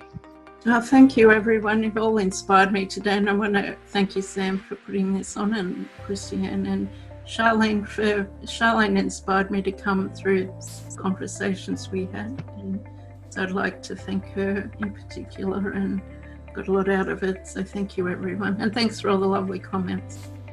First of all, I would like to say thank you, massive thank you to every single one of you. It was a great company. Proximity is power. I'm overwhelmed with all the love and energy and everything else. I've learned so much, and by this sheer circumstances, by now that I'm sitting at home and I actually can do it, I'm blown away that I'm actually doing it. It's amazing. And I really want to thank you, Sam, for this amazing course. Yeah, I just wanted to thank every single one of you, especially you, Sam, and all of the mentors as well. There can be at times where we're alone. We think we're the only ones, we feel like we're the only ones going through that, and to share would be to burden each other. but in a space like this, it actually brings us closer together. So thank you very much for sharing all your stories, and thank you for the opportunity. I'd actually just like to thank Sam and the team so much for everything you've done, but I'd really like to thank everybody else. I have learnt so much from all of you. It's just been so exhilarating. I'm so excited for each and every one of you, because it's just the growth in such a short space of time has been phenomenal. So thank you all very, very much. Thank you. Thank you. Thank you. It has been absolutely awesome. I've learned a hell of a lot today, and I really feel like we're all improving. So thank you so much. It's been really awesome. I wish everyone all the best on the course. I think it's a wonderful course. And Sam, you've created an amazing business, but I also want to congratulate the people you've got working underneath you, because it wouldn't be that great if you didn't have all this wonderful resource. And I congratulate them for supporting you. It's excellent. Thank you very much. All the feedbacks were golden for me. I learned a lot. Plus, how I should not try to put all the information in those 6 minutes. I should let the audience absorb what I'm trying to convey. They should absorb my story, and so as the energy level should fluctuate properly at the right moment. So thank you very much for that. So I want to say, look, I've forever been doing courses and programs. I've probably spent over $350,000 in my life. This was worth every cent. I'm very, very impressed with the level of knowledge of the coaches, and they just kept offering gold nugget after gold nugget.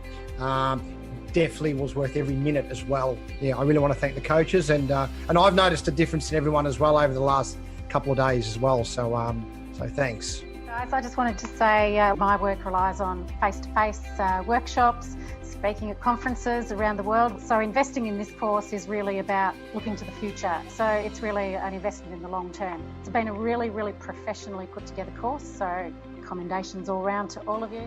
To all the staff from Speakers Institute, you guys have been really supportive and really, really lovely and encouraging. But to everybody else, for all of your honesty and your courage for stepping up here and just giving all, because I've learned so much from every single one of you, and it's just been really, really good. Thank you. My name is Sarah Cordner, and a long time ago, I was one of the proteges. Now, back then, I had absolutely no idea where I was going to go. I was an expert in my field, but I was working very much in the corporate space. I also had no followers on any social media accounts. I had no email list. I had no people anywhere on a database that was out there in the public market. But I knew that I needed and wanted to get out, get online, and make a difference to the world. And I knew that the only way I'd be able to do that is to go out and start speaking, putting myself out there as an individual. And it was really confronting, because there's all these kind of things that we go through. Will people like me? Will people engage with me? Will anyone even care about what I have to say? Will people mock me? Will people criticize me? Will I be torn down by my competitors or trolls? So I had all of these worries, like everyone else does, not knowing where I was going to start. You know, do I start with the logo, the website, the message, the thing, the branding, the story? It's all very, very overwhelming. So I want to reassure you guys that I was absolutely there. After going on Sam's program, I have gone on to win multiple awards. I have now got over 20,000 students in 146 countries. I have been listed by the Huffington Post as one of the top 50 must-follow female entrepreneurs. I've published 12 books, 5 of which have gone to international #1 bestseller. I recently was headhunted by a university and now hold the record for being the youngest university director in Australian history. And I have done all of this from working in the spare bedroom in my house. I now have a multi-million-dollar education company with children running around. And one of the things that I really want to make clear to other people is that everyone can do this.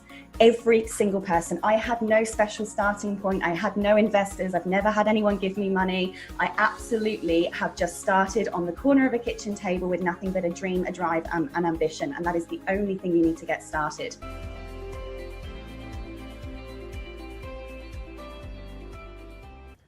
This is the Celebrity Authority Show. Please welcome your host, Sam Cawthorn. So welcome to another show here in the studio right now, we have Nelsa Simmonds. Nelsa, thank you so much for coming along here today. Now, you're originally from New Zealand, is that right? Yes, that's right, Sam. Hey, tell us a little bit more about you, your story, and who you are. Okay, so my name is Nelsa Simmonds. I grew up in New Zealand, the youngest of 7 children. I have 5 brothers and a sister. Wow, youngest of 7. What was that like? It was pretty cool, actually. Yeah, I wasn't one of those special spoilt children at all. No matter what my brothers say, I was not. And tell us more. So I learned to shoot and fish and things like normal boys do. I didn't grow up as a boy, but I danced and sung. It was pretty good. Yeah, great. Yeah. And tell us a little bit more about your transition, because you now live in Australia, is that right? Yeah. So tell us a little bit more about, you know, your area of expertise and, you know, really why you want to get a message out there in the world. Okay. So my area of expertise, I'm an expert and public speaker in mental health and education. And I offer to the world a different way of dealing with things like crisis and trauma. The world has a lot of drugs and things that we cope with, addictions and hard times. And I wrote a program called This Is Who I Am to look at... And that's on your t-shirt right now. That's on my t-shirt. Very cool, yeah. Yeah. So I moved to Australia as young married, and unfortunately the marriage broke down, but we had 5 amazing children in that time. But during that process, I shut down because of traumas through my own childhood, and then in the marriage I ended up marrying a narcissist. And in my shutting down, 3 of our children ended up in rehab, and one of them was missing on the streets for 2 years. So I had written a program during that season, and with the marriage breakdown, we ended up being homeless. Well, actually, we weren't all homeless because 2 of the boys were in rehab, but I got an opportunity to put into place the things that I had written into the program, and we ended up getting ourselves on our feet. So Nelsa, tell us a little bit more. Look, I'm sure there are people out there that might actually be going through a really tough time in their relationship and in their marriage. How did you navigate that dynamics with, you know, as you say, you were living with a narcissist, yet at the same time you were trying to be the greatest mum for these 5 kids. Tell us some more about navigating that tough time in your life. Okay, so I had my value system in the wrong place. Like, family and marriage are really important, but it doesn't come above your own safety or your children's safety or well-being. So I had to really look at my value system, and I'll take one thing that troubles the world at the moment, which I also had struggled with, which was anxiety. So I looked at my value system and I thought, I have got to get out of this situation. I have said to you before, Sam, that fear is not going to beat me. So in my value system, one of my values was adventure, and I hadn't had much adventure. I had had chaos that I'd thought about as adventure, but it really wasn't adventure. So I bought a push bike, and I told myself, after we were separated and we were homeless, we went into crisis accommodation, I bought a push bike. And I decided every time I felt anxious, I was going to do something I loved. I was going to get on that push bike and I was going to ride around the streets of Sydney. Sometimes I was riding at 10:30 at night because I just did not want it to beat me. I knew in that situation that I had 3 things going for me. One was my integrity, one was my dignity, and one was my intelligent mind. I couldn't afford to give up on myself. Look, Nelsa, look, we really wanted to, you know, acknowledge you for the amazing journey that you have been on. Now, for people out there that are going through, let's say something similar, let's say, you know, there are people out there that might be having this level of stress or anxiety, would you suggest them all to get out there and buy a bike, or well, first how can they combat that? Okay, I would suggest that they come on board to some of my programs on This Is Who I Am. You can find us on Facebook under This Is Who I Am.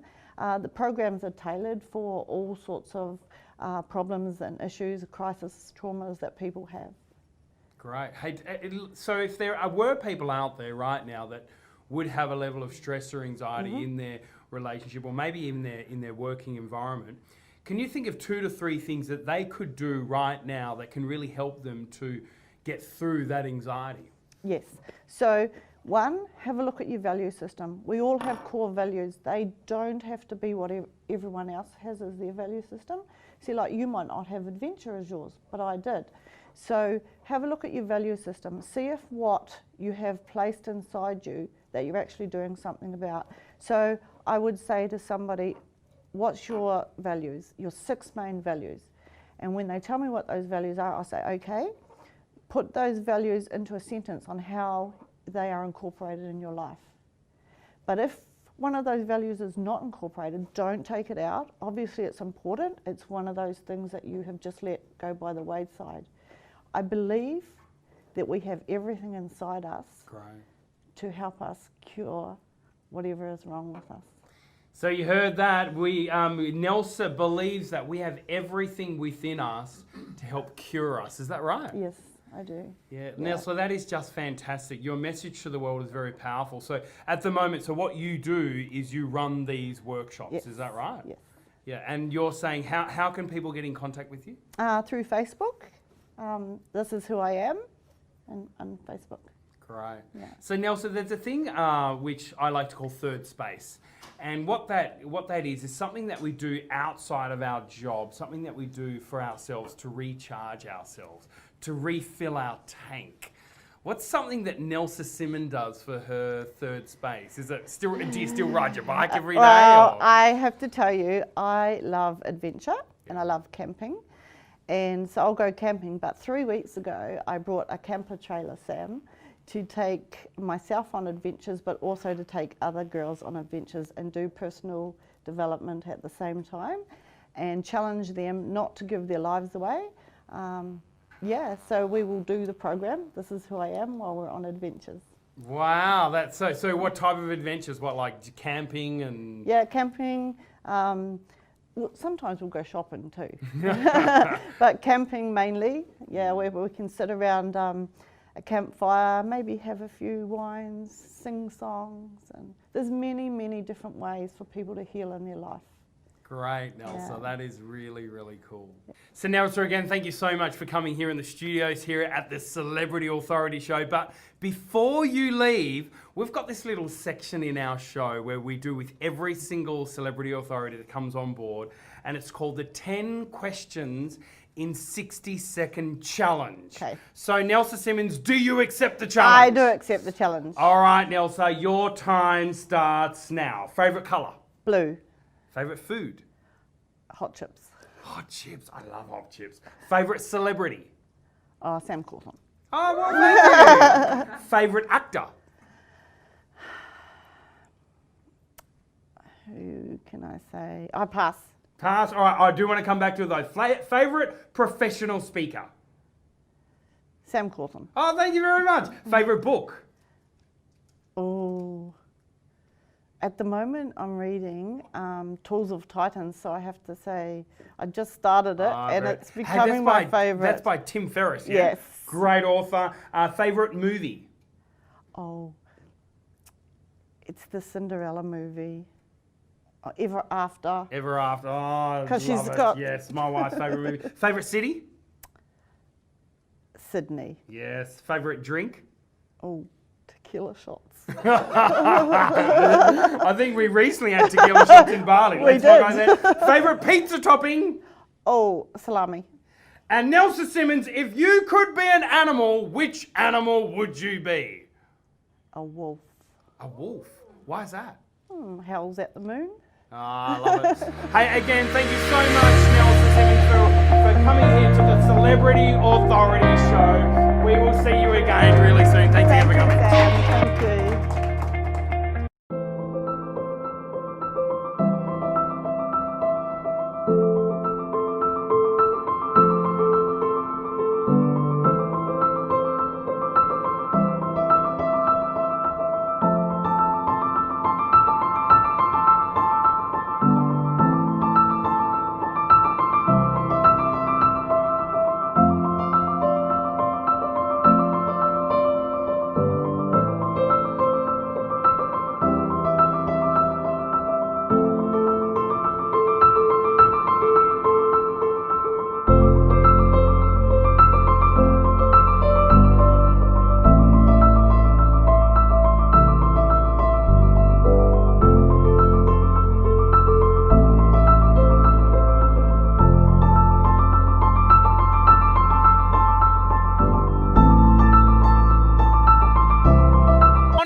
Rosenfeld is the owner of Wordstorm PR, a PR agency she has been running for the last 18 years. Monica has put many brands in the media spotlight, including Sumo Salad, Juicy Caravans, Lindt Chocolate, Yum, and Relationships Australia. Monica is passionate about educating entrepreneurial-driven businesses and non-for-profit organisations on how to use the media's thirst for content to their advantage. Ladies and gentlemen, please put your hands together for Monica Rosenfeld! I started Wordstorm after working at a current affair. Now, I know that's a trashy program, but I'm glad I was working on that show and not hanging in the garden with Don Burke. Now, I'd like you all to please close your eyes and think of your favourite celebrity. Now imagine you're in an office building waiting for an elevator. The doors slide open and there in front of you is that very celebrity standing on their own. Your heart skips a beat. You really want to say hello, most definitely get a selfie, but something is stopping you. As you work up the courage to approach them, you notice your hands are sweaty and clammy, and your face is hot and turning a tomato shade of red. This is what we call the starstruck phenomenon. You may open your eyes. Now imagine you can make people starstruck about your brand. Why would you want to do this? Have you ever felt the frustration of knowing you've got an awesome product or service to sell, but people just aren't buying at the rate you thought they would? Google Analytics shows that hundreds of people are visiting your website, but then they're ghosting it like a bad Tinder date. You're sitting at your desk, you open your favorite news site, and there in front of you is your competitor in a feature article. Grr. And what does a lack of solid sales mean for you? Returning to the corporate life with your tail between your legs? Giving up on your hopes or dreams? Swapping Avo Smash for dry toast? You've been told you need to master Facebook advertising, influencer outreach, Instagram, create a funnel, do LinkedIn videos. Is anyone feeling overwhelmed yet? Not to mention, it's so noisy out there, it's hard to stand out. The good news is that there is a platform there for the taking that will transcend your message above the noise and create instant trust and credibility for your brand. This, ladies and gentlemen, is the media. I have worked in media for over 20 years. I started in London working for a TV production company before hanging up jackets and making really bad coffee.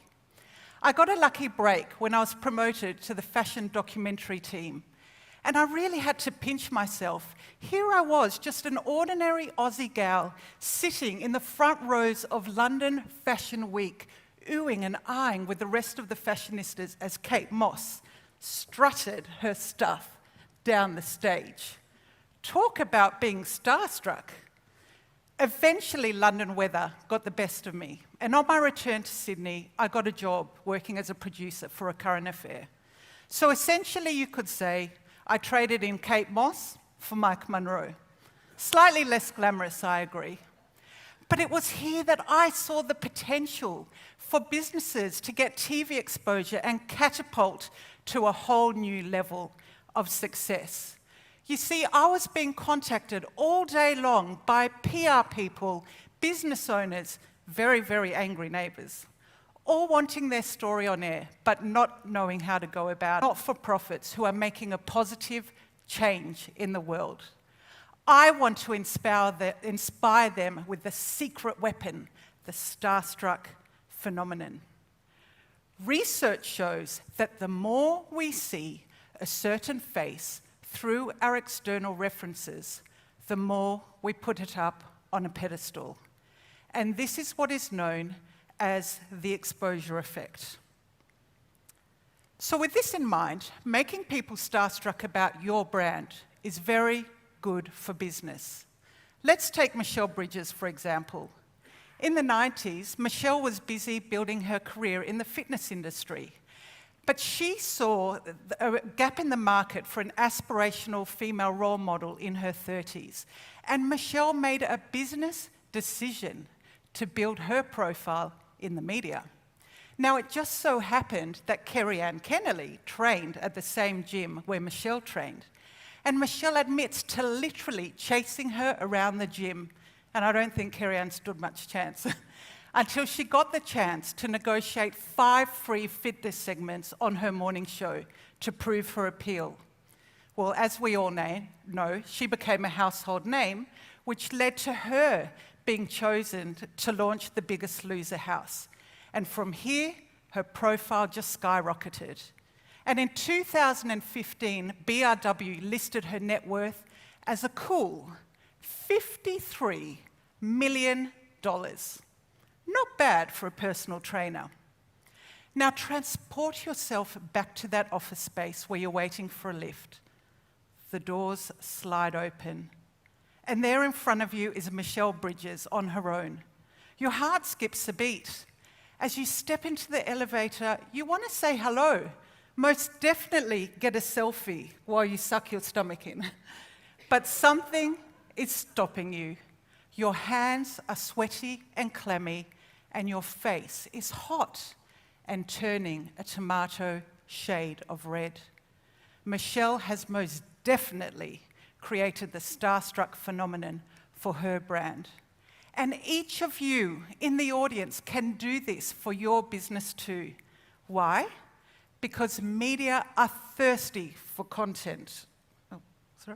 Thirsty for content, and you all have awesome stories to share.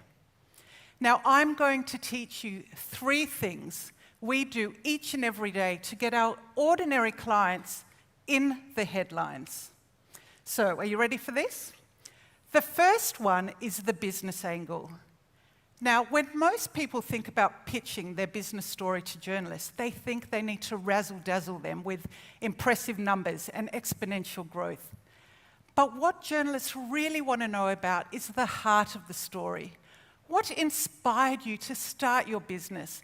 What challenges have you overcome? Our client, Drive Yellow, is a tech disruptor in the food delivery service business. So Johnny owned a few crust pizza franchises, and he felt frustrated when delivery drivers kept calling in sick, especially on very busy nights of the year, like Halloween.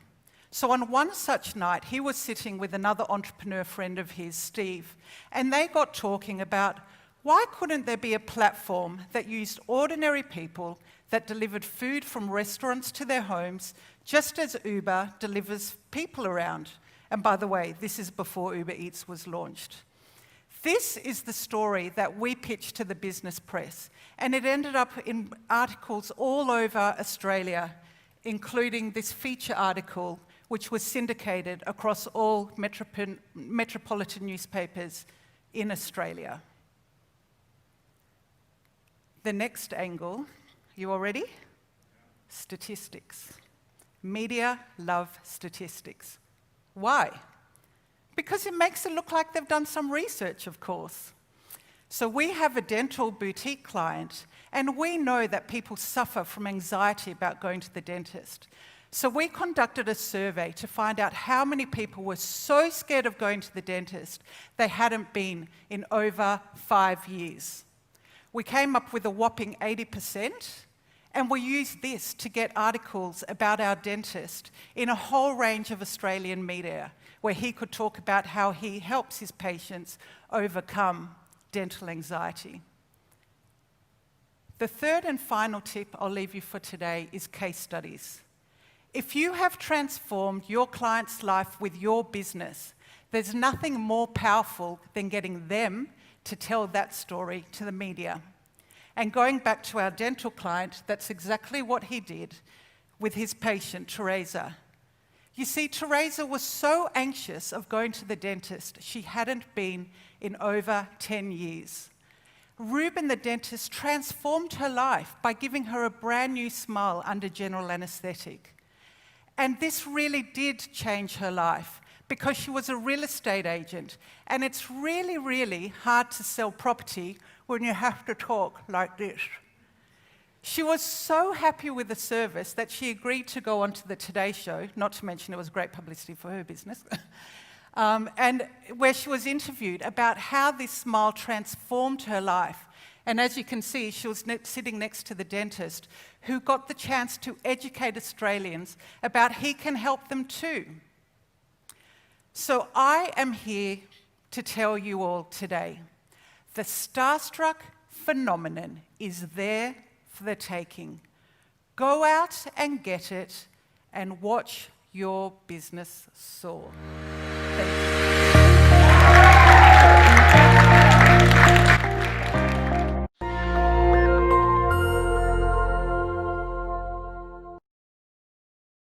Hi guys, how you going? Sam Cawthorn here, and for those people that don't know, I'm the CEO and founder of both Speakers Institute and Speakers Tribe. And every single month we put together this curriculum video for our Speakers Tribe all around the world. We currently run Speakers Tribe in 5 different regions all throughout the world, and obviously being founded here in Australia. We are super excited about what's possible when you lean into a community that really wants to help you to make a difference in the world. So we are super excited about the future of where we are heading. And for those people that haven't registered into Speakers Tribe Conference, I cannot encourage you enough. This is our premier event every single year where we assemble some of the greatest thought leaders and futurists of our day and bring them in to come and share their knowledge and their secret ingredients in our one annual event. So today's curriculum video is all about process. And as many of you guys know, as a thought leader, as an expert, as someone that really wants to make a difference in the world, you have been through experiences for a reason.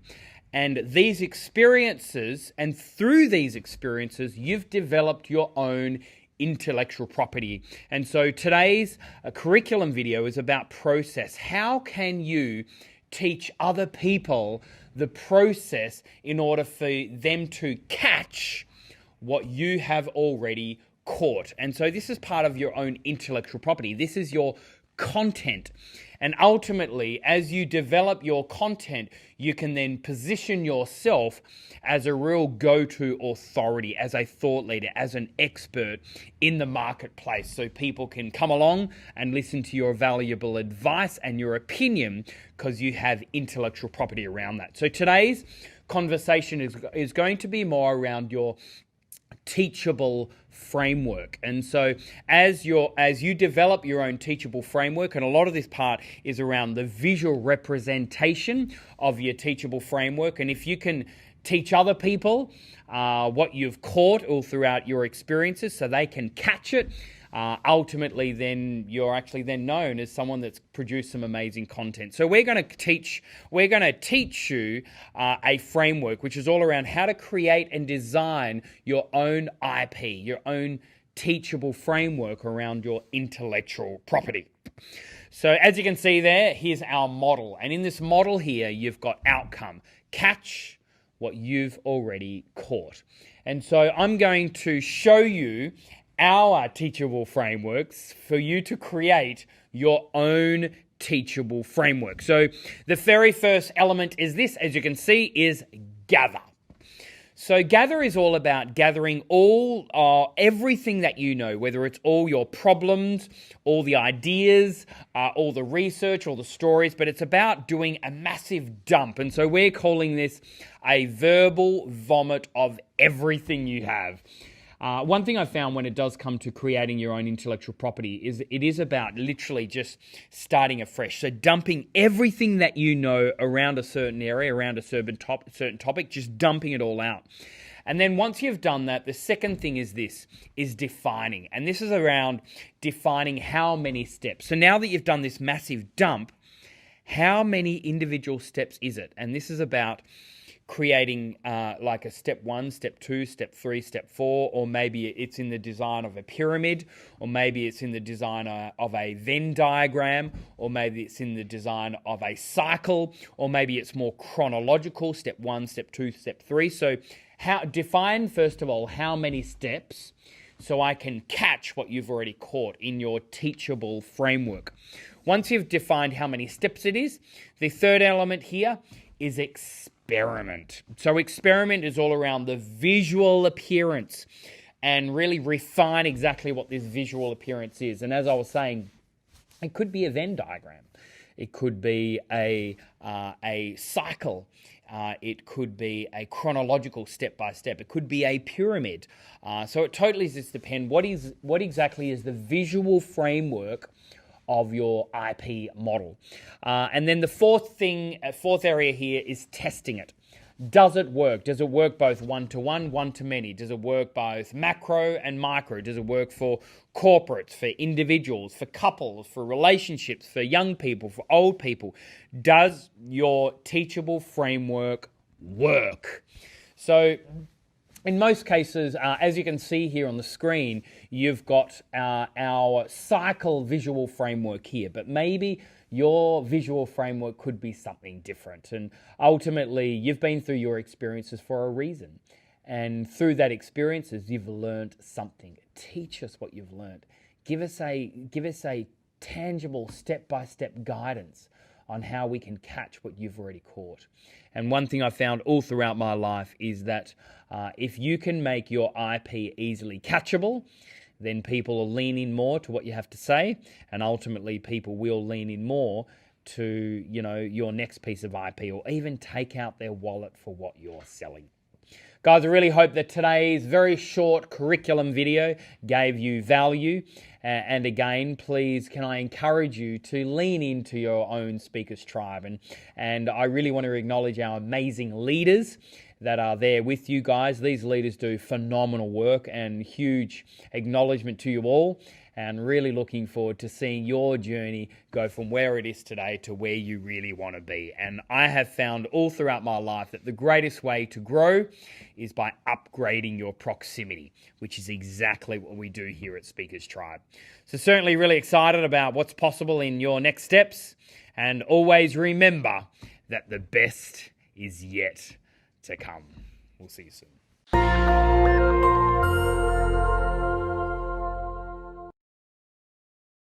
Friends, how many of you have felt that I need to move away from my comfort zone? Yes?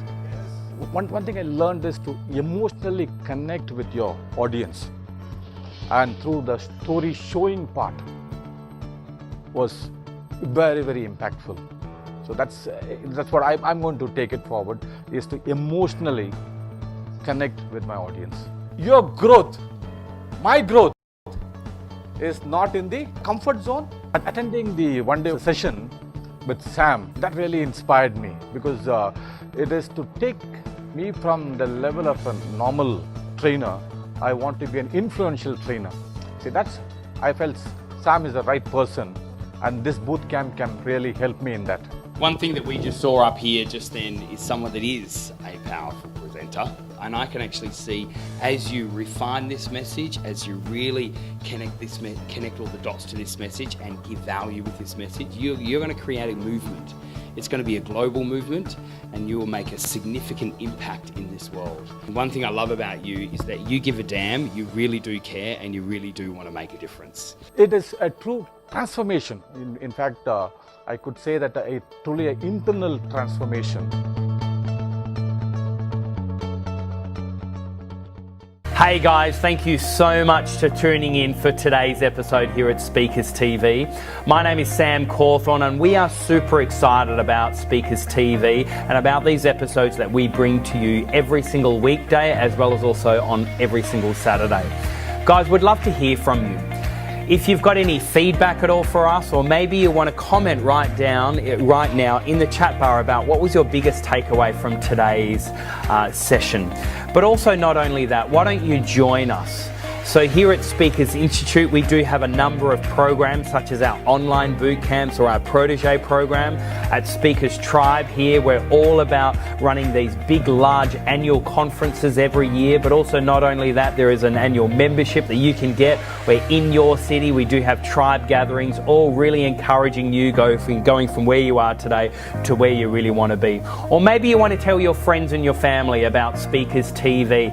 But can I please encourage you, why don't you like this page? Why don't you join us each day? Why don't you tell other people about these episodes? Because we are all about really helping you on this journey to becoming that recognized voice of authority, for you to find your message and your story and get that out there into the world.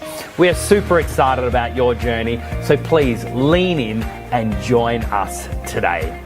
To your success, my name is Sam Cawthorn, and don't forget, the best is yet to come.